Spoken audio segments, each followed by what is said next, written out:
Good morning, ladies and gentlemen, family and friends. My name is Una Campbell-Watt, and we are here today not to mourn but to celebrate the life of Harold George Smith. Life is a space that we occupy from the day we are born until the day we die. It's the things we learn, it's the people we meet, the people we create, the adventures we experience, and the memories we leave behind. It's the people whose lives we touch, even in the smallest way, and that is why we are all gathered here today. Harry, as he was known, was a loving husband to Marion, who sadly passed away 5 years ago. He was a loving dad to Tempest, Adrian, Christian, and Eric, and an awesome papa to Zale, Dylan, Kai, and Fletcher. He will indeed leave a huge gap in their lives. He was a loving dad to Tempest, Adrian, Christian, and Eric, and an awesome papa to Zale, Dylan, Kai, and Fletcher. He will indeed leave a huge gap in their lives. As we all know, death is inevitable, and if there is such a thing as a perfect way to go, then Harry found it. He was out at sea with the smell of salt water in his nostrils, the wind in his hair, and a fishing reel in his hand. Alongside was his best mate Franco. What more could a man want? But then tragedy struck and Harry suffered a heart attack. Despite his best efforts, Franco could not revive him. And at this time, we send our love and gratitude to Franco, who lost his best friend and fishing buddy. We appreciate how hard he tried to save Harry and how hard it is also for him today. The family has asked me to speak on their behalf, and these are their words. Harold George Smith was born in 1940 and died at the age of 80. He had a good innings. Harry was born in a small town in New South Wales, the youngest of 3 siblings. He navigated his way through primary school, leaving some of the teachers labelling him a rascal. But we think the teachers were actually being kind.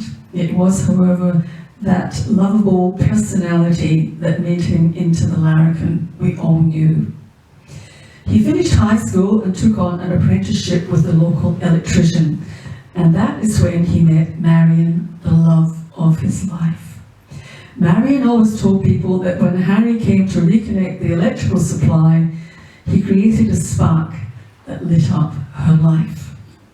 They were married just after the end of the war, and although things were tight, they found happiness in their unity.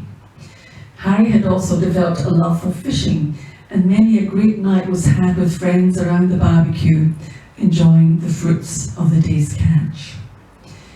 Harry and Marion soon welcomed their first child, a daughter, Tempest, and then came Adrian, Christian, and Eric. As Harry and Marion's family grew, so did Harry's love for deep sea fishing. Harry couldn't wait for the boys to be old enough to take them out to sea, but as fate would have it, Tempest was the only one who didn't get seasick. So Harry and his daughter Tempest were a regular sight on the wharf, waiting for the boat to arrive. When the children were grown up, Harry often competed in 3-day fishing competitions, which took him away from home frequently. Marion used to joke that she didn't mind, and was preparing for the stories of the one that got away when he got back. Harry's greatest wish was that his arms would grow longer so that his stories would carry more credibility. Harry was never one to let the truth get in the way of a good story. But not all of the fish got away, and Harry soon amassed a collection of cups and trophies, verifying his expertise in his passion for deep sea fishing.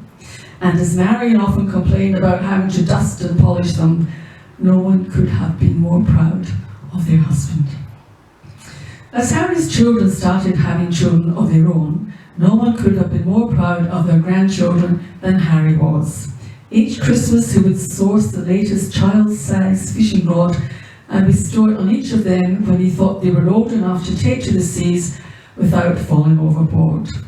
He will be greatly missed. Ladies and gentlemen, at this point, Harry's family have asked to have a reading taken from The Old Man and the Sea, and will be read by Skipper, who frequently captained the boat that Harry fished from. Thank you, Skipper. Could I ask everyone to please stand as I say the words of committal? We are all saddened at losing you, Harry, but everyone here is a better person for having known you. As we say our final goodbyes, we know that as soon as the sun rises, you will be out there with rod in hand in that great ocean in the sky. You will have asked that your ashes be scattered at sea, and we take comfort in knowing that you are at peace. You will always be in our hearts. Ladies and gentlemen, Harry's family have asked me to invite you to lunch at the home of Dylan Smith, whose address you will find on the Order of Service booklet. Thank you.